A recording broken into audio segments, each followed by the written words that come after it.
Hi friends! ఈరోజు మనం రీసెంట్‌గా తమిళ్‌లో ఒక మంచి ఫ్యామిలీ డ్రామా కాన్సెప్ట్‌తో వచ్చిన 'సింప్లీ సౌత్' యాప్‌లో స్ట్రీమింగ్ అవుతున్న 'దినసరి' మూవీ స్టోరీ డిస్కస్ చేసుకోబోతున్నాం. ఇలాగే మీకింకా ఏ మూవీ స్టోరీని ఎక్స్‌ప్లనేషన్ కావాలి అంటే ఆ మూవీ నేమ్ అనేది కామెంట్ బాక్స్‌లో కామెంట్ చేయండి. ఇంకా ఏమాత్రం ఆలస్యం చేయకుండా మూవీలోకి వెళ్ళిపోదాం.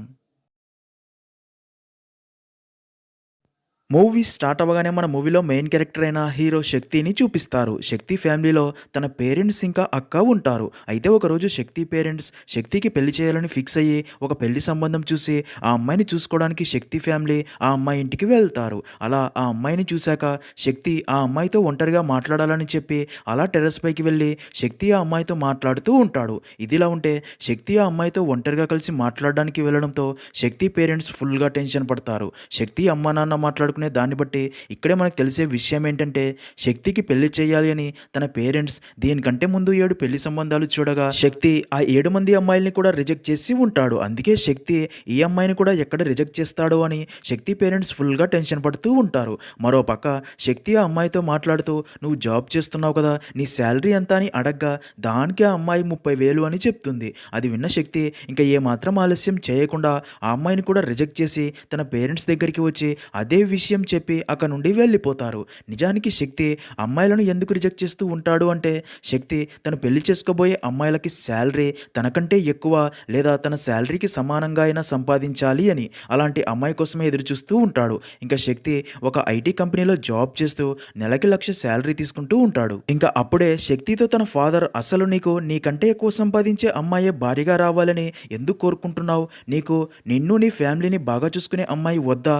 అలాంటి అమ్మాయి వస్తేనే నిన్ను ప్రేమగా చూసుకుంటుంది కదా అనగా దానికి శక్తి నాన్న ఇప్పుడున్న సొసైటీలోని కాంపిటీషన్ ప్రకారం మనం కూడా ఆలోచించి ముందుకు వెళ్ళాలి కదా, ఒకవేళ నువ్వు కూడా నాలాగే ఆలోచించి పెళ్లి చేసుకుని ఉంటే నీ లైఫ్ ఇప్పుడు ఎంత రిచ్గా హ్యాపీగా ఉండేదో ఆలోచించు అంటాడు. అది విన్న శక్తి ఫాదర్ కోపంతో మీ అమ్మ వారికంటే తక్కువేం కాదు, మీ అమ్మ నన్ను మిమ్మల్ని ఎంతో ప్రేమగా చూసుకుంటూ ఉదయం నుండి రాత్రి దాకా మన కోసం కష్టపడుతూనే ఉంటుంది, మన సంతోషంలోనే తన సంతోషం వెతుక్కుంటుంది, సంపాదించే అమ్మాయి దొరుకుతుందేమో కానీ మీ అమ్మలాంటి అమ్మాయి మాత్రం అస్సలు దొరకదు అని ఎంత చెప్పినా సరే శక్తి మాత్రం తన డెసిషన్ మారదు అంటాడు. ఇంకా శక్తి అక్క మగడు దుబాయ్లో జాబ్ చేయడానికి వెళ్ళడంతో శక్తి అక్క ఇంకా తన కూతురు కూడా శక్తి ఫ్యామిలీతో పాటే ఉంటారు. సీన్ కట్ చేస్తే శక్తి ఇదే ప్రాసెస్లో సిటీలోని డెవలప్డ్ ఏరియాలో స్థలం కొని ఆ ప్లేస్లో కొత్త ఇల్లు కన్స్ట్రక్షన్ స్టార్ట్ చేస్తాడు. ఎందుకంటే తన ఫ్యామిలీ పెద్ద ఇంట్లో హ్యాపీగా ఉండాలి అని. ఈ ఇంటి కోసం శక్తి బ్యాంకు నుండి లోన్ తీసుకుని ఉంటాడు. అలాగే లోకల్గా ఉండే కొంతమంది వ్యక్తుల నుండి కూడా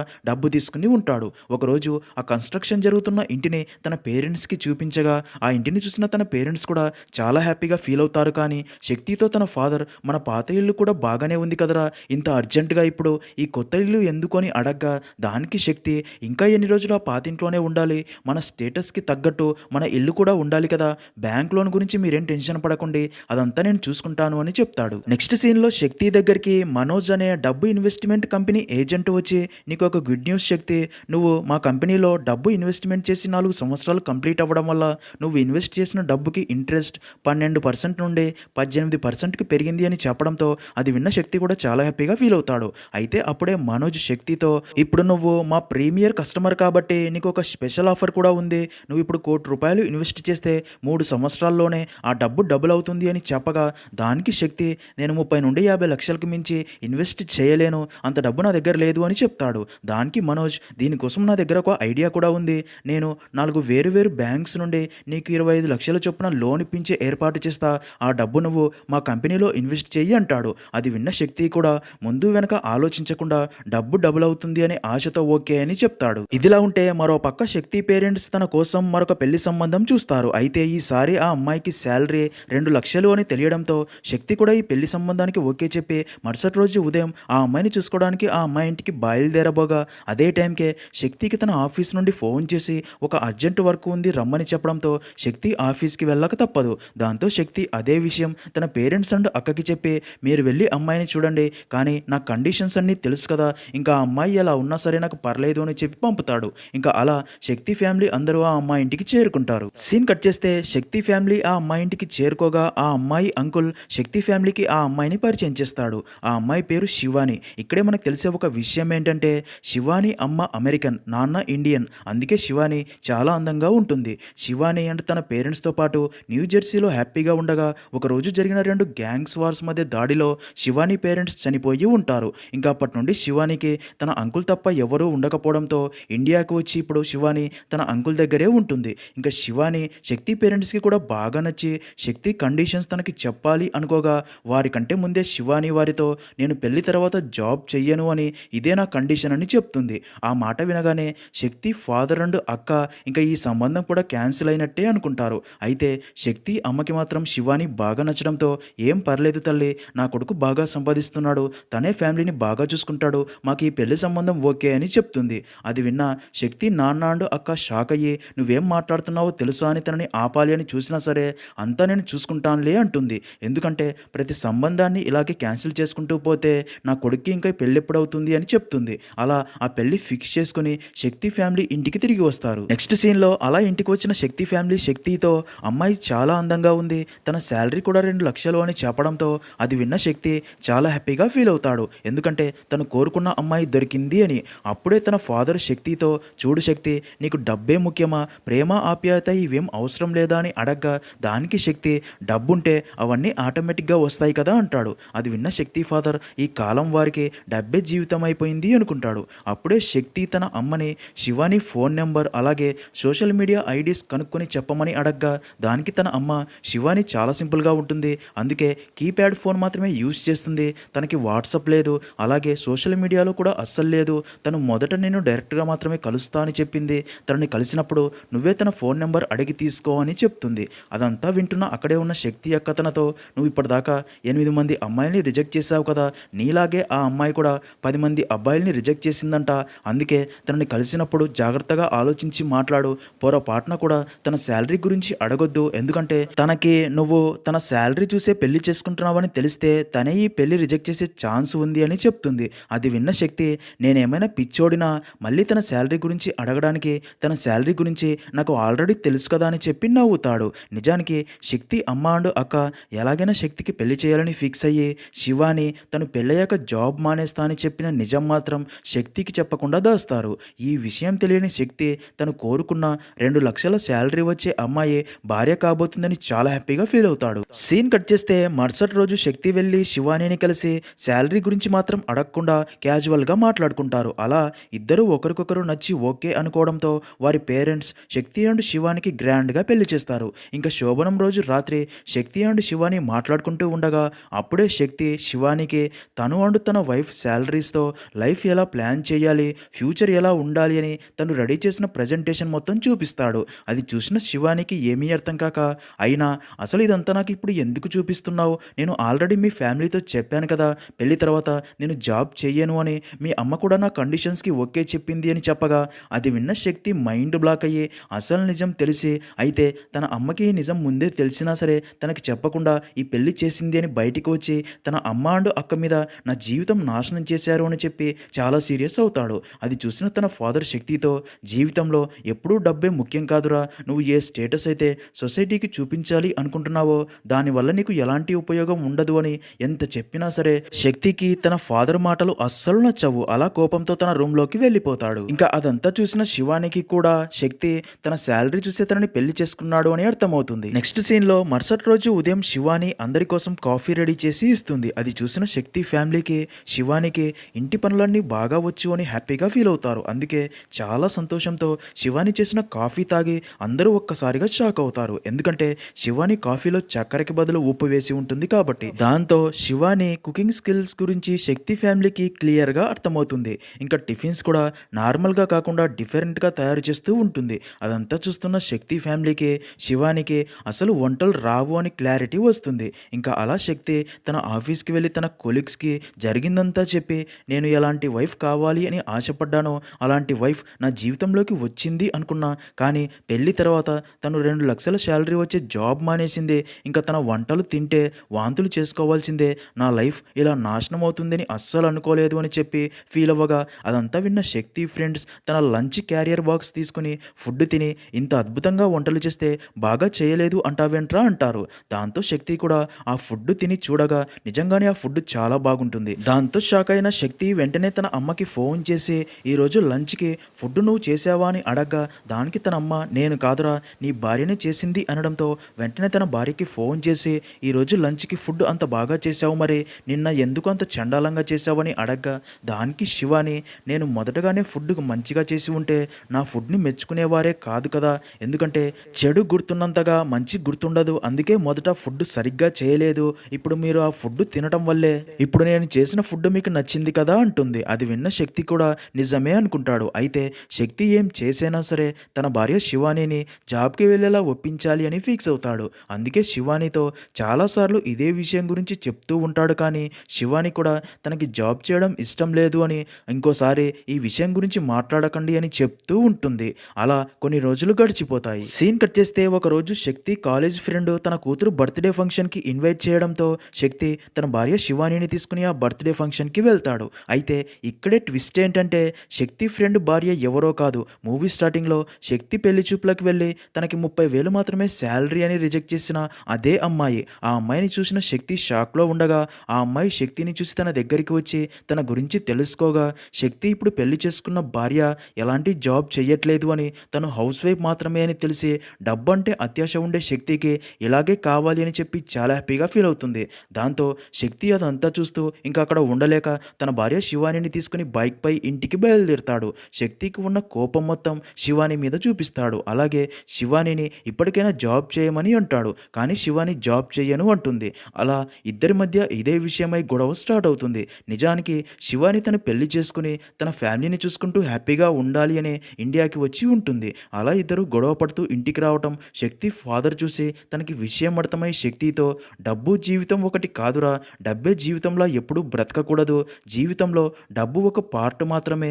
సంతోషంగా జీవించడానికి కొంచెం డబ్బు కావాలి కానీ జీవితాన్ని నాశనం చేసుకుని మరీ డబ్బు సంపాదిస్తే ఏం లాభం అంటాడు. అది విన్న శక్తికి మరింత కోపం వచ్చి నాకు మాత్రం డబ్బే ముఖ్యం, డబ్బుంటేనే ఏదైనా సాధ్యం, డబ్బును వెతుక్కుంటూ అన్నీ మన దగ్గరికే వస్తాయి, మీ పాతకాలం ఉచిత సలహాలు మీ దగ్గరే ఉంచుకోండి, నాకు పదే పదే చెప్పి నా తల తినకండి అని చెప్పి సీరియస్ అవుతాడు. అలాగే తన ఫ్యామిలీ అందరితో నేను నా జీవితం గురించి ఎన్నో కలలు కన్నాను కానీ ఇప్పుడు నన్ను మోసం చేసి నిజం దాచి పెళ్లి చేశారు, దానివల్ల నా జీవితమే నాశనం అయ్యింది అని చెప్పి సీరియస్ అయ్యి తన రూమ్లోకి వెళ్ళిపోతాడు. ఇంకా మరుసటి రోజు ఆఫీస్కి వెళ్ళిన శక్తికి తను ఎన్నో రోజులుగా కష్టపడి ఆల్మోస్ట్ కంప్లీట్ చేయబోతున్న పెద్ద ప్రాజెక్టు నుండి తనని తప్పించి మేనేజర్ తనకి కావాల్సిన వారికి షిఫ్ట్ చేశాడు అని తెలిసి కోపంతో అదే విషయం గురించి వెళ్ళి మేనేజర్ని కలిసి అడగ్గా మేనేజర్ అది తన ఇష్టమని చెప్పడంతో శక్తి మేనేజర్ పై కూడా సీరియస్ అయ్యి అక్కడ నుండి తిరిగి వచ్చేస్తాడు. సీన్ కట్ చేస్తే మరుసటి రోజు ఉదయం నిద్ర లేచిన శక్తి టీవీలో న్యూస్ చూసి మైండ్ బ్లాక్ అయ్యి షాక్లో ఉండిపోతాడు. ఎందుకంటే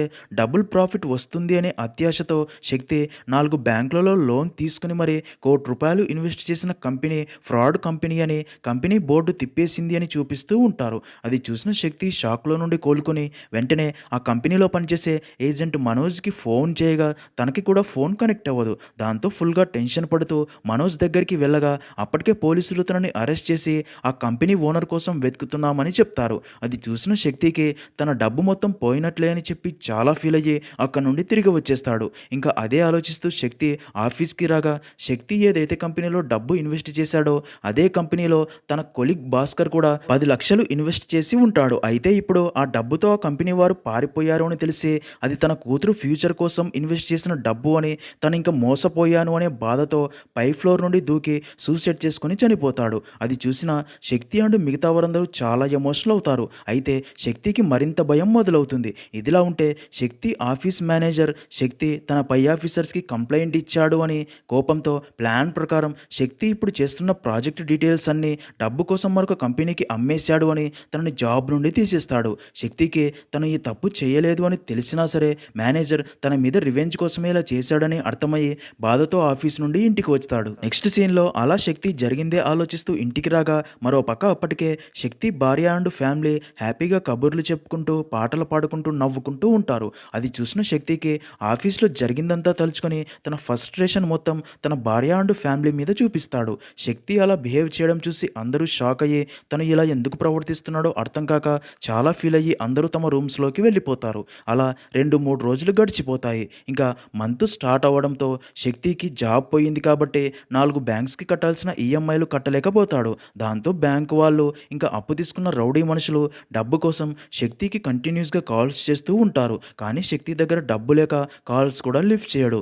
దాంతో నెమ్మదిగా బ్యాంకు వాళ్ళు అండ్ రౌడీలు ఇంటికి కూడా రావడం స్టార్ట్ చేస్తారు. దాంతో శక్తికి మరో దారి లేక ఇంట్లోని బంగారం తీసుకెళ్లి అమ్మి ఈఎంఐలు పే చేస్తాడు. అయితే అదంతా చూస్తున్న శివాని శక్తి ఫ్రెండ్ని కలిసి జరిగిందంతా తెలుసుకుంటుంది. తర్వాత అదే విషయం గురించి శక్తితో మాట్లాడాలని చూడగా శక్తి మాత్రం శివాని చెప్పేది వినడానికి కూడా ఇష్టపడాడు. ఇంకా బాగా ఆలోచించిన శివాని తన భర్తని ఎలా కష్టాల్లో వదిలేయడం ఇష్టం లేక తను మళ్ళీ జాబ్లో జాయిన్ అవుతుంది. మరో పక్క శక్తికి తను డబ్బు ఇన్వెస్ట్ చేసిన కంపెనీ ఓనర్ ఎక్కడ ఉన్నాడో ఇన్ఫర్మేషన్ తెలియడంతో అక్కడికి వెళ్ళి ఆ కంపెనీ ఓనర్ మీద సీరియస్ అయ్యి తన డబ్బు తనకి వెనక్కి తిరిగి ఇవ్వమని గొడవ చేయగా ఆ కంపెనీ ఓనర్ మాత్రం తన మనుషులతో శక్తిని కొట్టించి అక్కడ నుండి పంపించేస్తాడు.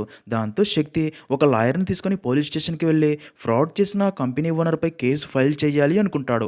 అయితే లాయర్ తనతో ఇలా చేస్తే ఫ్యూచర్లో తన వల్ల నీకే ప్రాబ్లం వస్తుందేమో అని చెప్పినా సరే శక్తి తనపై కంప్లైంట్ ఫైల్ చేసి అలా ఇంటికి వెళ్తూ ఉండగా నీరసంతో కళ్ళు తిరిగి కింద పడిపోతాడు. ఇంకా అప్పుడే అటుగా వెళ్తున్న స్లంలో నివసించే పేదవాడైన రాఘవ తనని చూసి తనని తన ఇంటికి మోసుకొని వెళ్తాడు. అలా కాసేపటికి శక్తికి స్రోరాగా ఆ వ్యక్తి శక్తికి కాఫీ ఇస్తాడు. శక్తి ఆ వ్యక్తి ఫ్యామిలీని తన ఇంటిని చూసి అంత చిన్న ఇంట్లో తన ఫ్యామిలీతో హ్యాపీగా ఉండడం చూసి అదే విషయం గురించి తనని అడగ్గా దానికి ఆ వ్యక్తి సార్ ఈ జీవితాన్ని మనం సీరియస్గా తీసుకోకూడదు. దేవుడు మనకి ఇచ్చిన దాంట్లో మనం మనకి కావలసిన వారితో ఎంత హ్యాపీగా ఉన్నాం అన్నదే ముఖ్యం. అలా కాదు అని లేని వాటి కోసం అత్యాశ పడితే మన జీవితమే సీరియస్ అయిపోతుంది.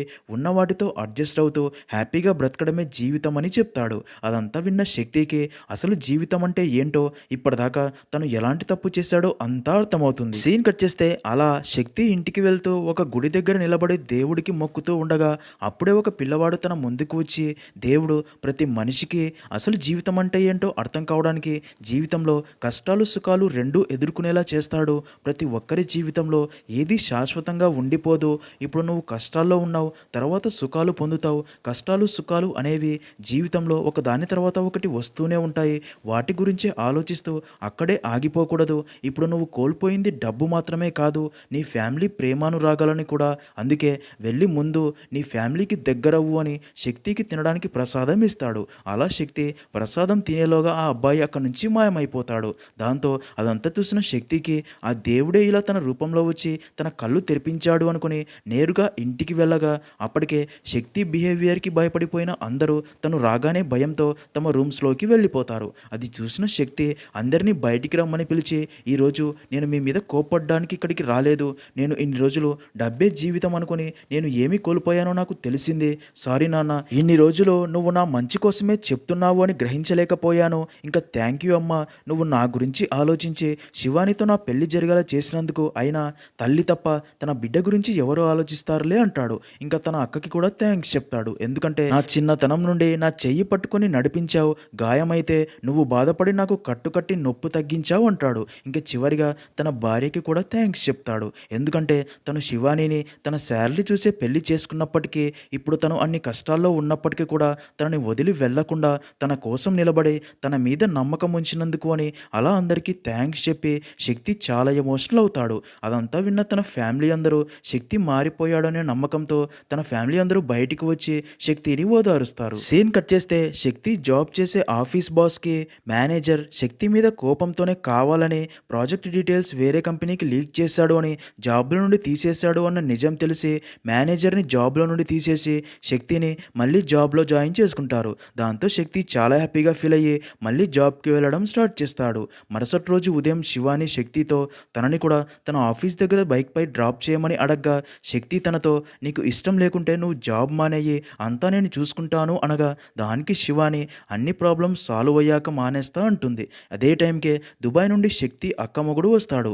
శక్తి ఫ్యామిలీ అంతా హ్యాపీగా ఉండడం చూసిన తను శక్తితో నువ్వు డబ్బు ఇన్వెస్ట్ చేసిన కంపెనీ ఫ్రాడ్ చేసింది అని తెలిసిందే, మరి లోన్స్ అన్నీ మొత్తం ఎలా క్లియర్ చేశావని అడగ్గా దానికి శక్తి ఇదంతా నా భార్య శివాని వల్లే జరిగింది అని చెప్తాడు. నిజానికి శివాని శక్తి మీద ఎలాంటి ప్రెషర్ ఉండకూడదు, తను ఎలాంటి కష్టాలు పడకూడదు అని ఆలోచించి తన ప్రాపర్టీ మొత్తం అమ్మేసి మరి బ్యాంక్ లోన్స్ అలాగే రౌడీల అప్పులన్నీ తీర్చేసి ఉంటుంది. ఇంకా అలా శక్తి అండ్ శివాని కలిసిపోయి తమ ఫ్యామిలీతో కలిసి హ్యాపీగా ఉంటారు. ఇంకా మూవీ ఎండింగ్లో శక్తి తను కంప్లైంట్ ఇచ్చిన వ్యక్తి లాయర్తో పాటు మళ్ళీ తన దగ్గరికి వచ్చి కంప్లైంట్ వెనక్కి తీసుకోమని బెదిరించగా దానికి శక్తి వారితో కంప్లైంట్ వెనక్కి తీసుకోవడం కుదరదు. ఈ విషయమై ఎక్కడిదాకా అయినా వస్తాను అని చెప్పడంతో వాళ్ళు కోపంతో అక్కడి నుంచి వెళ్ళిపోతారు. అలా అక్కడితో మూవీ అనేది ఎండ్ అవుతుంది.